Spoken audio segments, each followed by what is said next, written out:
Se vuoi parlare in modo più articolato, in modo più fluente, hai bisogno dei connettori o connettivi. Si tratta di parole o frasi che servono per unire le parti di un discorso.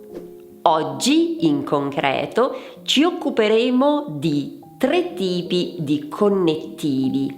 I connettivi causali, che servono per indicare appunto una causa. I connettivi finali, che servono per indicare il fine, quindi lo scopo di qualcosa, e i connettivi esplicativi, che hanno la funzione di spiegare ciò che si è detto. Ciao, io sono Eli e aiuto gli studenti di italiano a parlare in modo sicuro e fluente. E oggi ti farò conoscere alcune espressioni che renderanno il tuo italiano ancora più naturale. Cominciamo dai connettivi causali, che servono proprio per indicare la causa o il motivo per cui c'è un certo evento o succede qualcosa.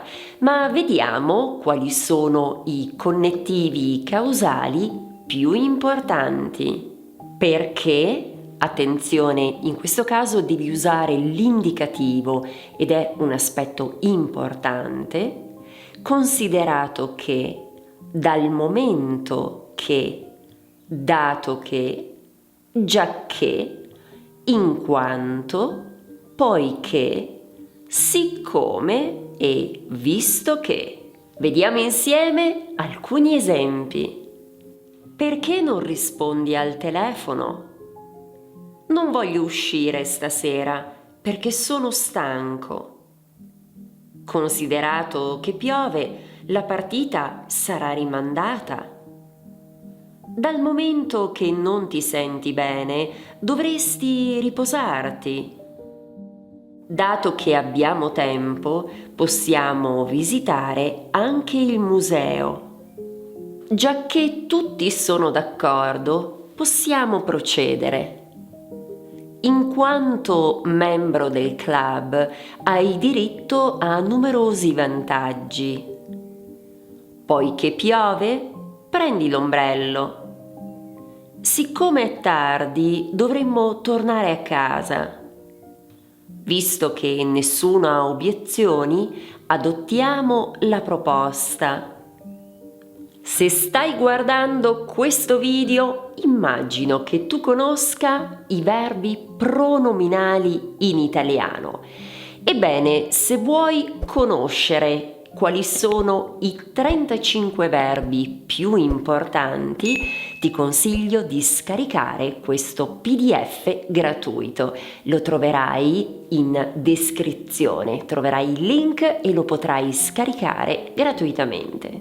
Passiamo ora ai connettivi finali, che, come il nome dice, servono per indicare un fine, quindi lo scopo, ovvero qual è l'intenzione di ciò che si è fatto o si fa o si farà in futuro.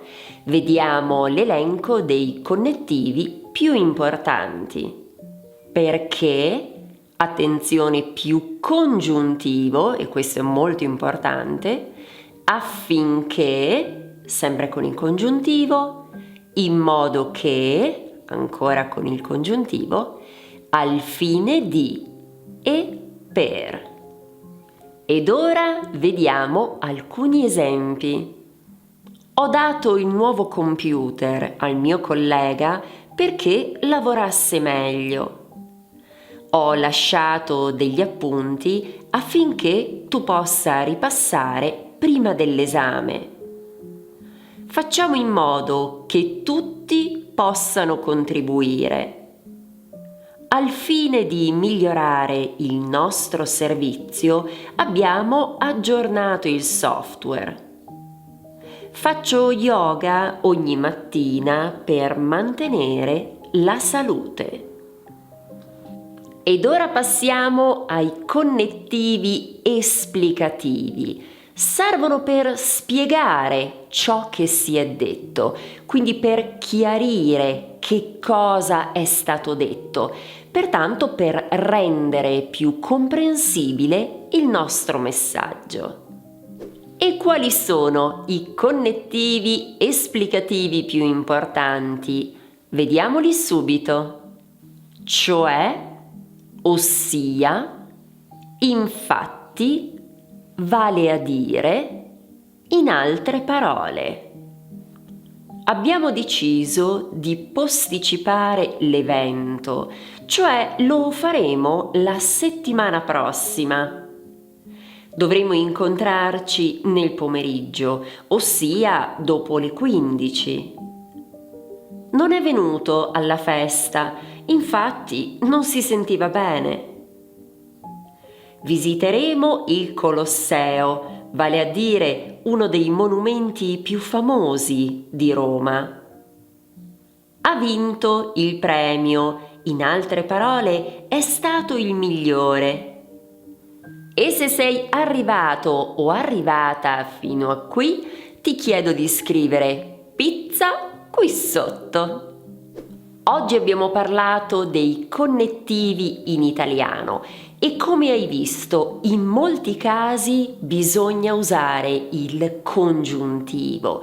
In concreto, spesso si usa il congiuntivo imperfetto e questo è un tempo verbale che spesso mette in difficoltà i miei clienti. Ecco perché il prossimo passo è proprio capire come funziona il congiuntivo imperfetto e per farlo basta cliccare qui.